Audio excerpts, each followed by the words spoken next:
never come back again. It's got a death curse. It's got a death curse. Drop.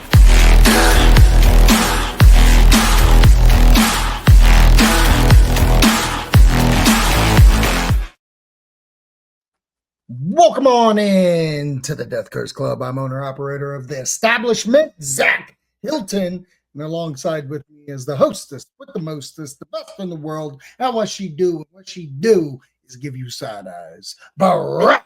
That's me. That's her. Welcome to the show, everybody. We got a good one for you. We're going to review a couple of horror movies. Then the theme park world had a grand opening for not only a world, but a ride. And I can't wait to get into it. But before we do that, let me tell you about a little thing happening on Friday the 13th here on the Death Curse Club channel on YouTube. We are having ourselves a Camp Blood Party.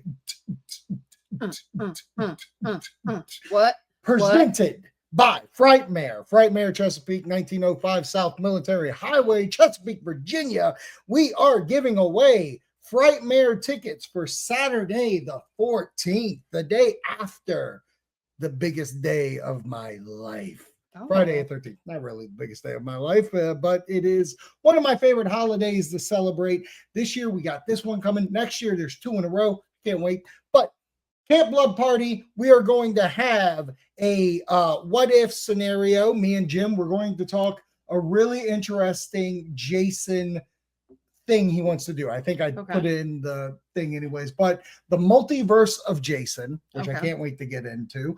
We are going to talk HHN Friday the 13th, the Jason Legacy house that's rumored to be happening this year in Orlando. But the caveat of it, they may announce the house that day. So it's either going to be talking about a rumored house or the actual house is happening. You will find out on Friday the 13th, hopefully. Stay tuned. Also, I have a interview with the man, the myth, the legend, director of Jason Goes to Hell, Adam Marcus. That's a fun one to listen to. Look at you. Look at me. Look at you go. What are we doing? And a whole bunch more. We're going to have prizes, giveaways. It's going to be a fun time. There might be other surprises I can't talk about right now because I don't want to announce it, because if it's announced, it's not going to happen. So we're not going to do that. So all that, Friday the 13th, 7:30. Oh, we have a core memory unlocked horror, Friday the 13th, part 5. And I have Tim coming on from Horror Flicks and Guitar Picks. We're going to talk a little Roy action. Roy. You know Roy. You know how I feel about Roy. I do. So all that coming down the pike, Friday the 13th, 7:30 p.m. on Death Curse Club YouTube. Thanks for being a part of the show. Big league. Goodness gracious. All right, let's get into this episode. Yeah. It was a way spookier weekend than I thought it would have been, because we actually watched a couple of horror movies. We did. Look at you. Getting me to watch horror movies. Right? More than one. Well, you made me pay for it yesterday, on Memorial Day Monday, because it was 12 hours of just whatever she watched. Yeah. And it was like, in fairness, 5 of that of those hours. 5 of those hours was the Liverpool parade. So, you know. Which I understood. I ain't hating. I enjoyed majority of it, but we could have turned it off. What? Or came back. Like turn it off, come back. I said you could. Could have. But I felt like you deserved. So I wanted you I mean, I said you could, but I meant you couldn't. Yeah, I know when not to fall for a trap. But we did watch on Netflix Fear Street Prom Queen. Now, this is a spinoff from the trilogy that played a couple of years back. And that was a wonderful trilogy because it was like 3 different time periods. And they kind of told the same story, and they were only weeks apart from each other. I thought it was a nifty idea of how to play that. And I think there's still a Fear Street sequel. I want to say it's going to be another trilogy, but in between that, I'll whistle a little bit.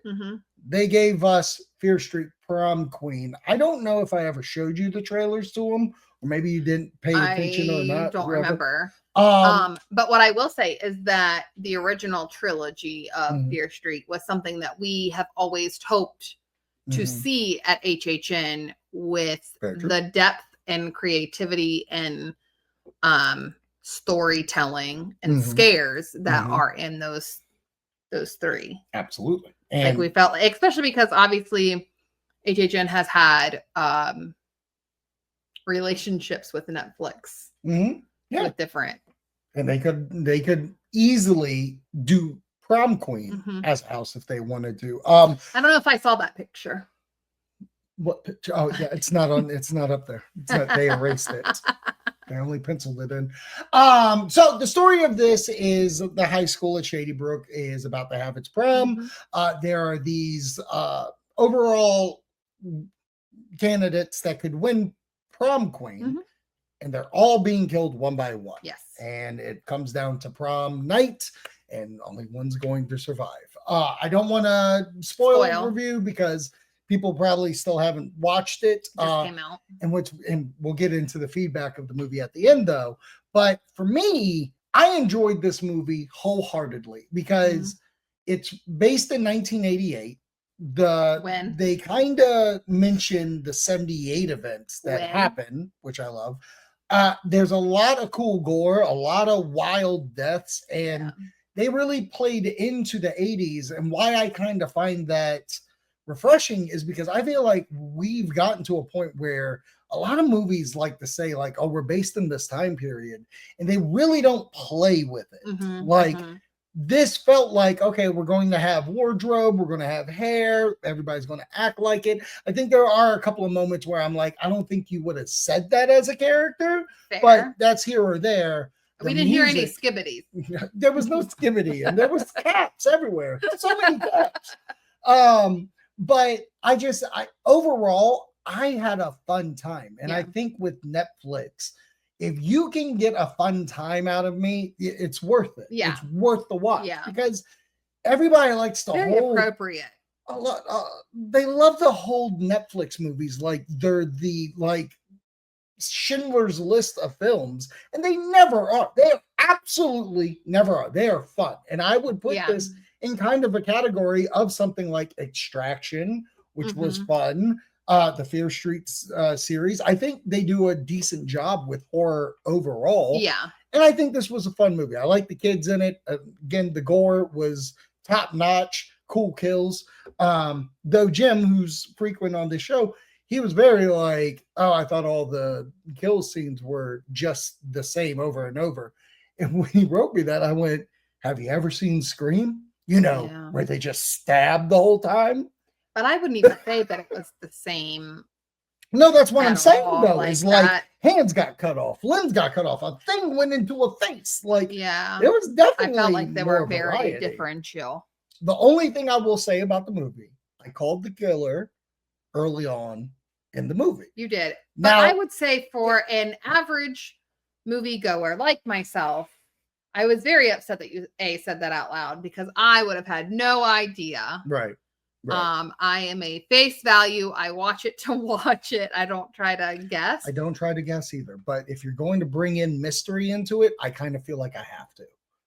I get once that element's introduced, for some reason, I think that's a normal audience how thing. much you nailed it. Okay.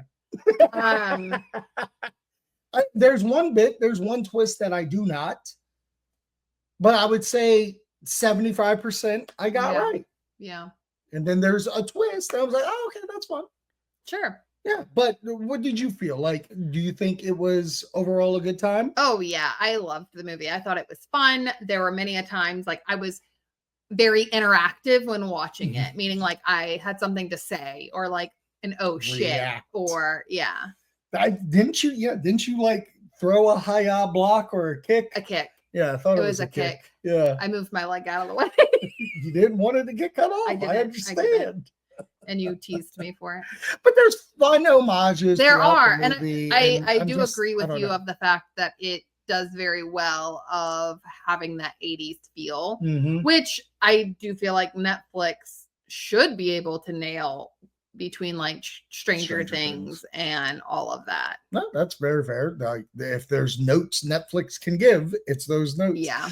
The reception for the movie is kind of what's blown my mind. Really? Because I went to Rotten Tomatoes, and what's really funny is like there's only been 43 reviews, and there were 250 audience reviews. Okay. The reviewers have it at like a 33. Okay, that's fine. It's a horror movie. I kind of get it. Though I would say if you had more people, like, you know, Mission Impossible, not comparing like these two movies are comparable, right? But like if you go to Mission Impossibles, it's 200 and something reviews. Yeah. And it's like, okay, could this point actually go higher? I Absolutely. feel like there should be a minimum. Well, I also feel like when you have more reviews, you also have to understand that individual reviews are not weighted as heavily. I know.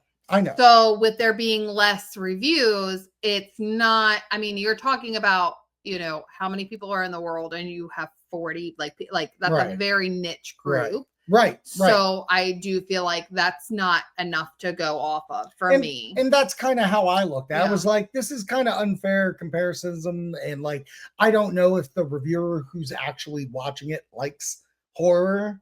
Fair. Like, again, I would much rather 100. If you give me 150 reviewers, I find it a little more credible. Yeah. And just like the audience score is only 250 people. There are 1 billion Netflix subscribers, and you, me, and my bud Nick like the movie.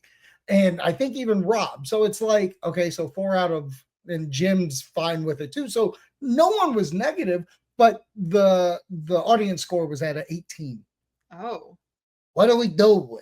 Like, I just don't understand the kind of difference. That's so odd to me. More so just because of like,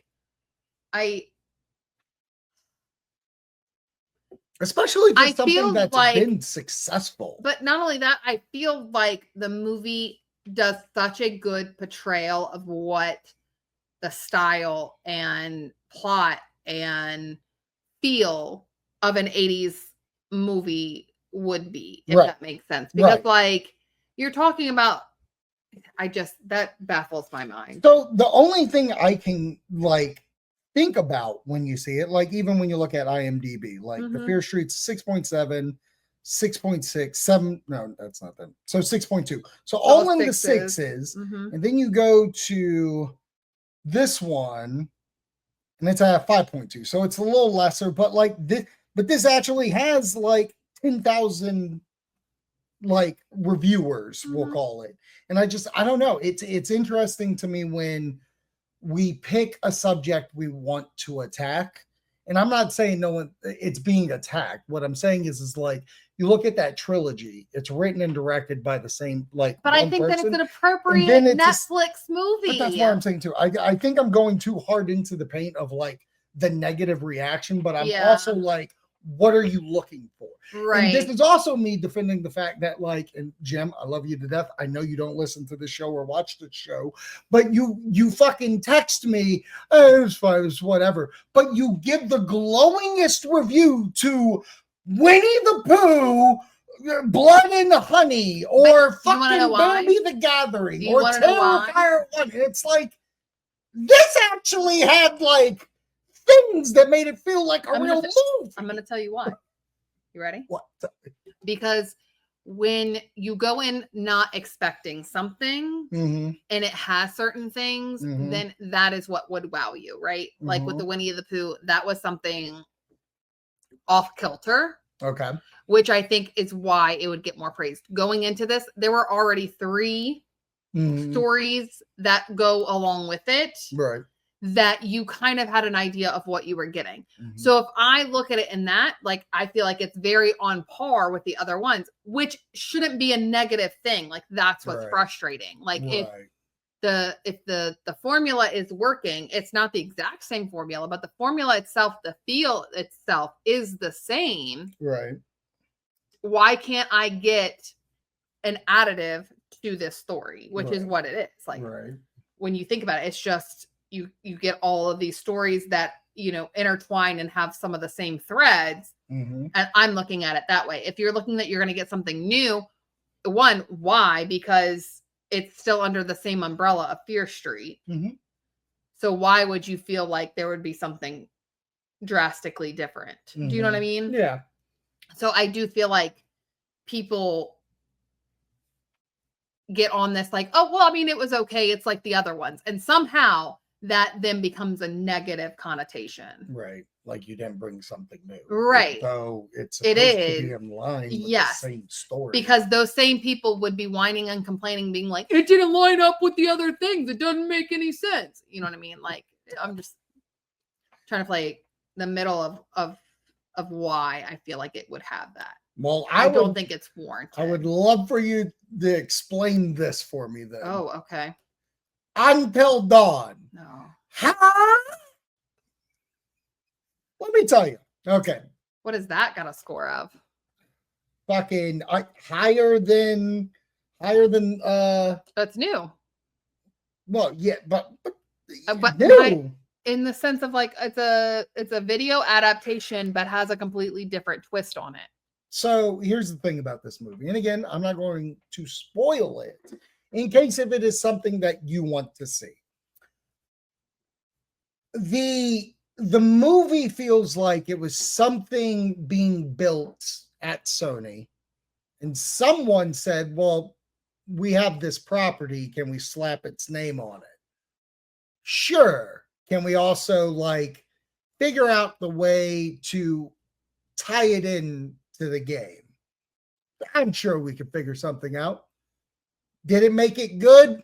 No. Was it bad? Absolutely.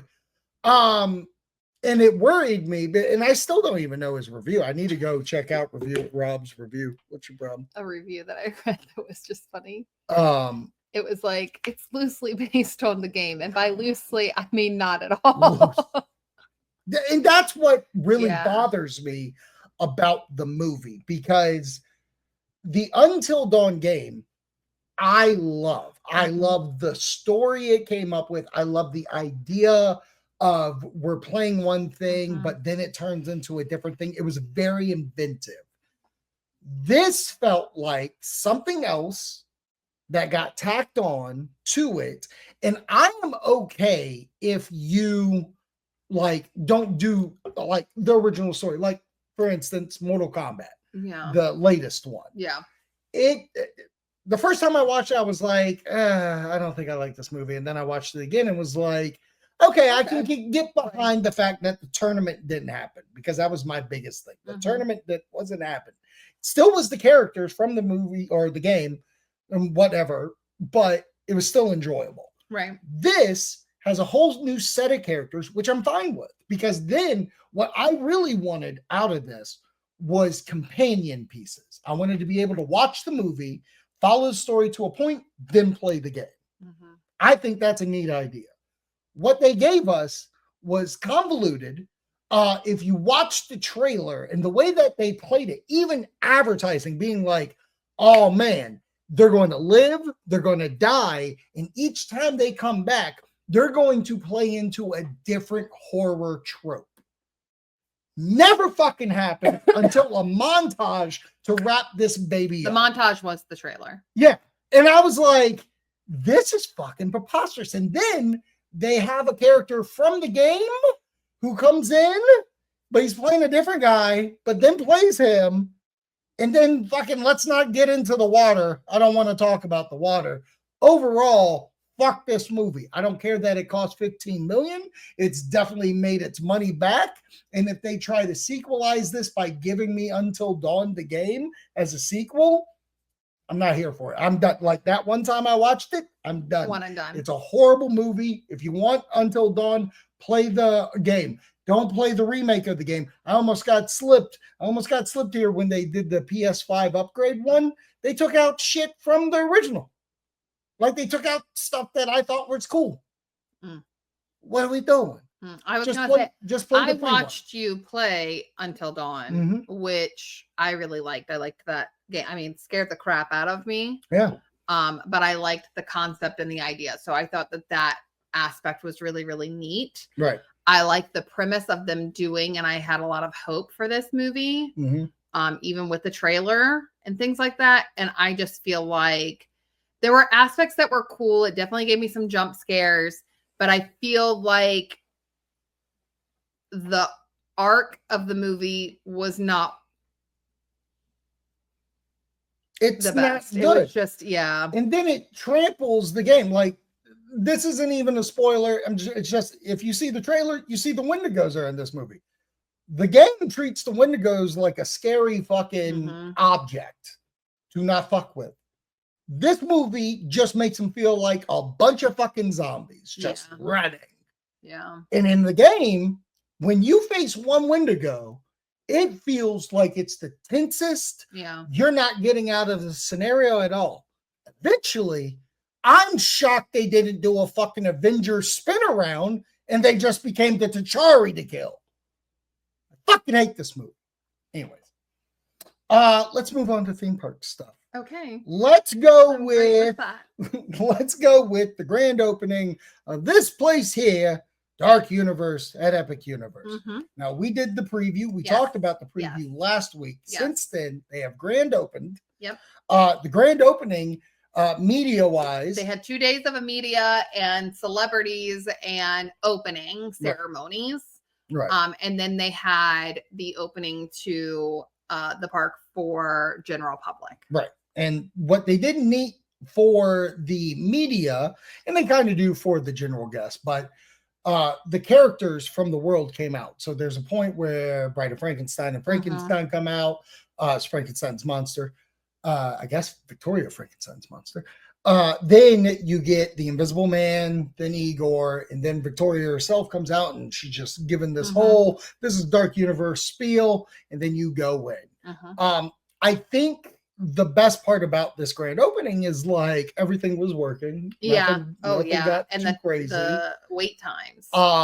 Yeah, the wait times are fucking wild. Did you see anything different from our experience of going to Dark Universe than what now it's open? Like, I know merch. There's a couple of merch things. Some the merch vinyl items, as well as I feel like they had like more picture op, right, of using like the My Universal Photo type thing, like that was set up. You're right. I do feel like they have a little, like you kind of already made a comment, like everything was open, everything was kind of running, really good wait times, which mad props to them. And I know that some people were like, why didn't you just sell more tickets? I think that they were trying to guarantee a good day. A good day. There was no complaining.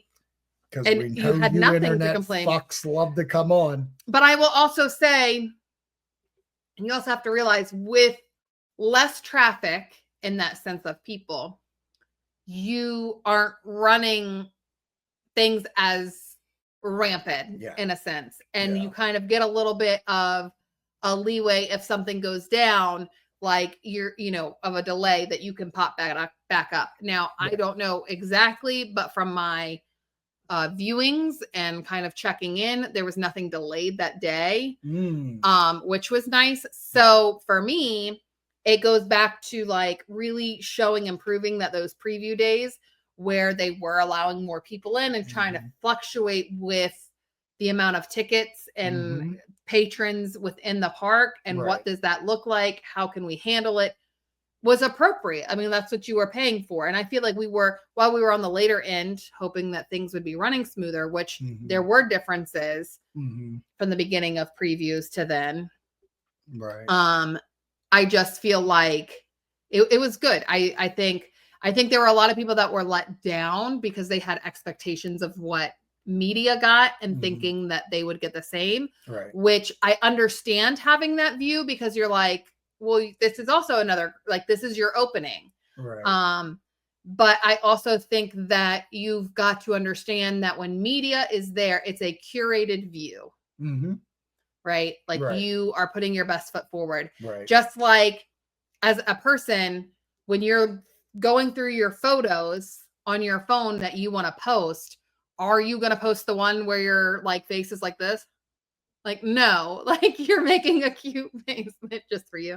Thank You're you. making a smiley. Everybody's looking at the camera. Like, you know, that's what you're putting out. And I feel like people feel bamboozled when what they saw for media or shared for media is not necessarily what they're getting. But again, they're putting their best foot forward. So it's hard in that aspect. Even with the people that want to say that they're, you know, a little bit more controversial and will give their real reaction, but they're still getting the best of the best. The only thing that I will say that I would have had an issue with is the medallion. And I understand that on every single level of that. It wasn't, people were allowed to buy as many as they could. Something that was dated for the 22nd was not even available on the 22nd. So that's very hard when something is dated for that day of the grand opening, because that is the actual grand opening, that they don't have that. Oh, that's fair. It's fair that they gave that up. That's actually my only complaint of what they did, because it's funny. Everybody that's in that world now who has whatever YouTube or podcast or whatever complained that, well, media got this experience, I didn't on the grand opening of this theme park. Hey, pal, have you ever been to a grand opening of a theme park? Yeah. Or have you ever been, because like we've done a few different media events for things. No, but I'm just saying we've done media events, and there have been times where we have gone back and it's not the same. And it's hard because like you want to give your opinion on stuff, but you also have to realize that what you're getting is their best foot forward. And they want the fluffiest content that they can get out there. That's why they do what they do. And it's funny because we saw complaints about, and specifically for this, that they didn't open up the worlds like they did on Media Day. You're absolutely right. It was a version. Did not get that one. You got goddamn near close. Yeah, I do think that some of the other ones were different. Like I think Harry Potter, like they didn't have that same, like people coming out. Yeah. But I do know, like going in, everybody was there clapping and cheering for you coming in. So it's just a different feel. And I mean, people were running. Oh my God. Which is so funny because I think Ministry of Magic got down to like 15 minutes wait at one point. Wow. So that's amazing. And you could buy tickets if you went. Right. Like, I saw the one standby. Yeah, standby tickets type that thing. Cool. But they had a great grand opening, and I think Dark Universe is just on the move of becoming one of the better lands I've ever seen done. Like they took the Harry Potter mold and they're running with it. So I'm very happy for it. But we did get to go to a grand opening of a thing. We went on the day it grand opened. Yes. We went to Busch Gardens, Williamsburg to ride the all new, the Big Bad Wolf, the Wolf's Revenge. Now, exactly. This is a sequelized roller coaster from the old Big Bad Wolf. They even did look like lead up content of telling you the story of the wolf, of how the villagers tried to get rid of the wolf. Remember when they wanted it to be like a dumb name and people are like, no. Yeah. No, it's not going to be Wolf Snare or fucking Rumbletweed. Just call it Big Bad Wolf. What it is. Yeah, it was great. Yeah, like they just kept trying to put wolf in it. No, I love that they did it. I love that it happened.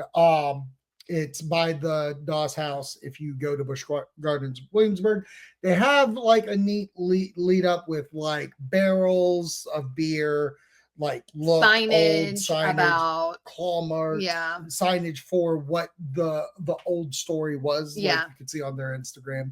And then what I think's the neatest part about it, that I don't know if people talk about, but I love talking about it because it kind of fits, is that the ride itself where you load is actually in a old Hollow Scream house. The vampire one was always there. Bitten. Volt 30 was there. Like the Frankenstein thing, I think, was the last one there. So like this has Hollow Scream history, and I like that it's a spooky ride. Getting this and a very intro roller coaster. That's why I was going to ask you, like, or you give your thoughts, like, as a roller coaster, as a sequel to The Big Bad Wolf, what are your feelings overall? I think they're very on par with each other from what I remember with The Big Bad Wolf. The only thing is, I think the drop that was in the original, was a little bit bigger, but you have that still with Verbolten. Yes. But the ride itself, the smoothness, I think obviously I like a lot more. It's a lot smoother now. But it's not an old ride. Right. But I love the story. I feel like it actually gives a better concept now than it did in the previous one of what's kind of going on, because I feel like the theming is there a little bit more. Yeah. But as for the smoothness and kind of, like I said, intro roller coaster, it is a roller coaster. I would not put it on par with like the Sesame Street one, or the one in Sesame Street. Or even when you think about Universal, like Trolls or anything like that. I would say, I would say it would be between like Hippogriff and Hagrid's. That's fair. Like Hagrid's has a little more bang for the buck. Yes. This, I mean, obviously they can't be as for like compared. type of roller coaster, but like fair. theming and stuff, like no, doesn't even come close. Right. But as for like in between middle, I feel like this is a good balance. For Busch Gardens' sakes, I think this is a fun coaster, like you said, intro to coastering. If you have someone that's like, I've never been on one, well, this is it. This is the one you should do because it's fast-ish. It has great theming of the town. Like the old Big Bad Wolf had a village you went through. You go through the village, and there's stuff that are going to grow. Like you can tell, they planted trees. Yes. So I think the trees will play a big part of this in a few years when that comes involved. But and there's little like details that I really liked, like the wolf carved like almost like the stamp, but it's a carved into the fin. Right. So very subtle details throughout. If you know Busch Gardens in Williamsburg, there is a ride called Invader, which is a lot of people have their kids go on first. I know. Well, this is what I was going to say. Baby syndrome. Right. But it's because it's one of the lowest height requirement ones. Right. We did it with kids. It's a wooden roller coaster. But my issue with that is that while I think that it's fun, it's a wooden roller coaster, it can give off that vibe of, because of the shake and like it being unsettling, could put some fear in there. Whereas I feel like this ride is so smooth of what a roller coaster can be. It's got little hills in a sense. Like I don't feel like they're big drops or anything like that. It's, like I said, very smooth, very chill. I was sitting next to Kid Hilton, and at one point he actually even let go and put his hands out. So that just kind of gives you a good idea of like, okay, now mind you, he's ridden a lot. He just rode Stardust. Yeah, Racers. he rode Stardust Racers. Downhill. Oh God. He's ridden Tron, Space Mountain. Getting him on Velocicoaster. Yeah, that's what I told him. I was like, listen, Stardust Racers is you love Velocicoaster. It's so much better. Mummy, like he's ridden a lot. So I feel like for this, he was even like, okay, that was a really like fun ride. And he didn't necessarily qualify it as a roller coaster, but that's because he literally just rode Stardust Racers. So when you're looking at that. My final bits that I want to talk about, because now that this is a new addition here. What I want to give props for Busch Gardens, and they won't advertise it like this, but this is from me to you as a horror lover. I love that Busch Gardens, Williamsburg, has now become spooky entertainment. If you want like spookiness during the year, if Halloween ain't enough for you, you can go ride the Big Bad Wolf, the Loch Ness Monster, get a drink at Bar Castle, which has spooky drinks there, and you can ride Dark Coaster. There are multiple things there that I am impressed with that goes into now the theming of when they do Hollow Scream. The whole park is now spookified if you want to be a part of it. For sure. So, and just as credence here, This beer is the Big Bad Beer. I forgot this is a picture. You must have taken a picture. Anyways, I thought it had the other side. Anyways, doesn't matter. I can add a different one in right now. Kink. The kink made it do it. But What if you didn't? it's been known. The Big Bad Beer, very good ale. Virginia Beer Company does a theming beer like all the time for Busch Gardens. So they have a Loch Ness Monster beer. They have this Big Bad Beer. And we saw it at the Das House. Hollow They still had Scream. Scream Ale. Yeah, Hollow Scream Ale. Are And you their kidding Christmas me? one too, in In case the you're crowd, okay, yeah, if you need a little cherry jingle bells, jingle bells, All right, so thanks jingle for all the way. shut up. It's a horror show. Oh, what thanks. fun I'm gonna fucking knock you out. it is to ride I'll make you ride. Did that make you stop? in a one-horse open sleigh. So, you want to have a fun time, a spooky time at Busch Gardens, Williamsburg. Get Yeah. spookified with the Big Bad Wolf, with the Loch Ness Monster, with Dark Coaster, and Alpengeist. You thought I forgot about them, but I didn't. All right, we will catch you next week. Remember, Friday the 13th is around the corner.